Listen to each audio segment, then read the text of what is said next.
não posso deixar de fazer para você. Eu tive a honra de entrevistar algumas vezes também um amigo que eu tenho, o grão-mestre Joil, e sempre quando eu falo essa palavra, ele me corrige na hora, quando eu falo, mestre, o que você está achando do atual momento do no-gi? Aí ele, não existe no-gi, tirou o kimono, é luta livre. Eu queria fazer essa pergunta para você, se você concorda com isso também, tirou o kimono, é luta livre. E a segunda pergunta dentro dessa é, a gente vê, você mesmo no início falou que até chegou para o...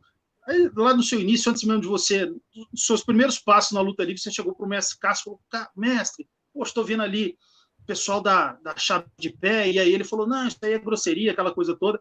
Então, você sabe que o Gordon Ryan e outras pessoas aí do grappling vem fazendo hoje em dia, com muita chave de joelho, chave de pé, o pessoal da luta livre já fazia anos e anos atrás. Fala um pouco para a gente se vocês se sentem representados hoje em dia, vendo o sucesso desses lutadores, se você se considera um pouco vitoriosos, entre aspas, também, diretamente, porque é uma técnica que vocês já faziam há décadas e décadas atrás.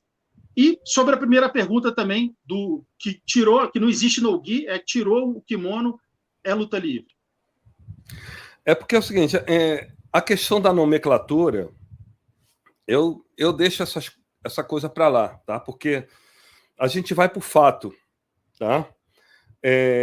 O que se desenvolveu atualmente na luta de chão foram as técnicas oriundas do jiu-jitsu ou as técnicas oriundas da luta livre?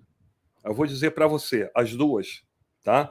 Então, atualmente as técnicas de submission, vamos dizer assim, que o submission não é uma modalidade, é um campeonato, como é o K1 campeonato de strike, submission é um campeonato de grapplers, tá? Então, o que acontece? Quando duas modalidades elas crescem juntas, tá? É como se fossem dois irmãos que estão juntos na mesma casa, vão desenvolver ali as mesmas coisas, tá? Então, a luta livre e o jiu-jitsu, elas desenvolveram no mesmo lugar, no Rio de Janeiro. Então, obviamente, uma iria aprender com a outra, tá? Então, a questão que você falou aí, que o pessoal do jiu-jitsu, antigamente, nos anos 70, 80, falavam que chave de pé e guilhotina, quer dizer, ataque de pescoço sem gola, era questão de grosseria. A gente nunca achou isso. A gente sempre desenvolveu isso. E eu falei para o Alexandre Seoto, acho que lá para 2005, eu falei, olha só, Seoto, os americanos eles vão pegar a nossa modalidade, a luta livre, tá? Vai absorver ela, né? E vão ultrapassar os brasileiros na luta de chão. O Seoto ficou assim meio... E aí, pouco tempo atrás, eu cheguei para o Seoto, e aí? Lembra do que eu falei isso com ele? Por quê?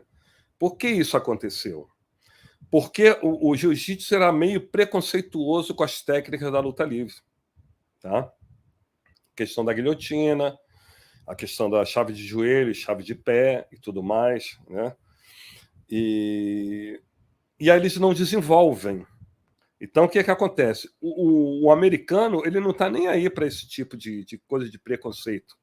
Ele vê aquilo bacana e vai absorver para ele.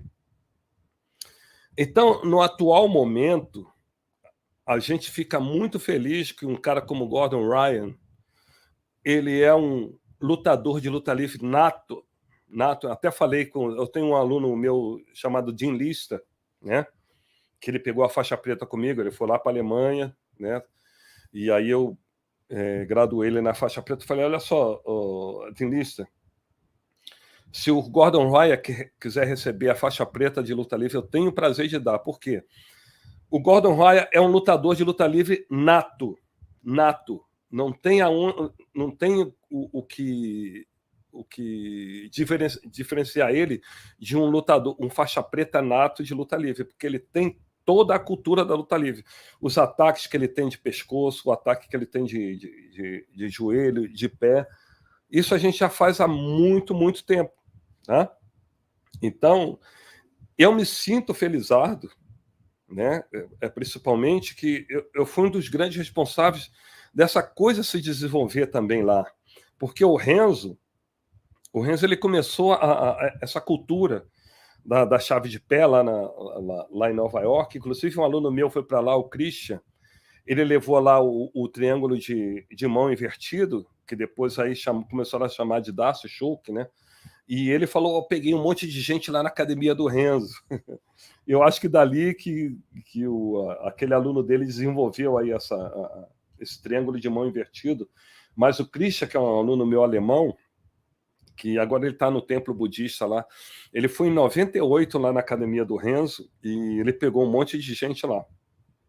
Então, eu me sinto felizardo em ver que a nossa cultura, a cultura da luta livre, agora ela ganhou o mundo, e a única coisa que eu me sinto constrangido é que é o seguinte, cara, os brasileiros estão ficando para trás, e vai ser, por muito tempo, os americanos eles vão ficar nessa primazia, porque até o jiu-jitsu perder essa cultura de não atacar o pé, tem que passar a guarda, não atacar pescoço, até eles perderem esse tipo de preconceito, os americanos vão estar muito na frente dele. Escuta o que eu estou falando para você. Tá? Muitos poucos lutadores brasileiros vão desenvolver essa cultura da luta livre que tem de ataque de pescoço, perna e pé, por causa justamente do preconceito. Eu vejo isso hoje muito. Eu vejo lutadores de jiu-jitsu treinando e eu vejo como é que eles desenvolvem o chão sem o kimono. Tá? Eles vão ficar muito aquém dos americanos. Tu pode ter certeza que nas novas gerações aí, dos americanos, eles vão estar um pouco na frente dos brasileiros sem o kimono. Tá? Com o kimono, eu não posso dizer. Com o kimono, os brasileiros ainda vão ter a primazia, mas daqui para frente, os americanos vão passar à frente e já passaram. Tá? A questão do desenvolvimento aí da luta de chão sem kimono, eles vão ter a primazia. Infelizmente, Floresta.